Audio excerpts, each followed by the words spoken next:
Icwama seliveze okusha ngayo-ke iParis ingoma le ehamba phambili kulamalanga. Sawubona kuphi nakuphi kufuneka ikhonto ombuso njengamanje ubingelalane-ke emathenda acabisa intombi zomqamela amehla kabanye baqamela imali thiwazi.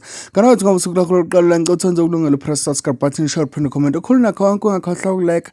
Kanti-ke sizobe senza ukuthi ube wena oqala uthola notification noma sikwenza zonke lezi zinto ngane zakwethu sithola-ke hamba phambili. Kanti-ke ngabe umdala like uyahlangana laphana kwi-comment section ungakhohlwa ukulike comment. Kanti-ke ungakhohlwa ukupressa na button la join laphana ukhokhe u-R10 njalo kuphela kwenyanga. Kanti-ke sizobe senza ukuthi uma ngabe siyodonate la sidonate khona sikwazi ukuthi sigcwalisele ngawo-ke u-R10 wakho, siqinisekise ukuthi imininingwane yakho neyasebhenki ibona uwena nabakwa-YouTube. Ngane wethu ihamba phambili njengoba sishilo ukuthi igcokama liveze okusha-ke ngayo-ke iParis ingoma le ehamba phambili kulamalanga. Cha, igcokama selivelele ishintsha iParis layenza i-instrument kanti-ke nolwa laphana useyidlala ngendlela athanda. Ngane zawethu iParis izwakala engathi sishintsha ushuni ngendlela eyisimanga. Ngaphandle kwamasikhathi sakho asibambe amavidiyo amabili amathathu la khona iParis ishintshe khona ushuni.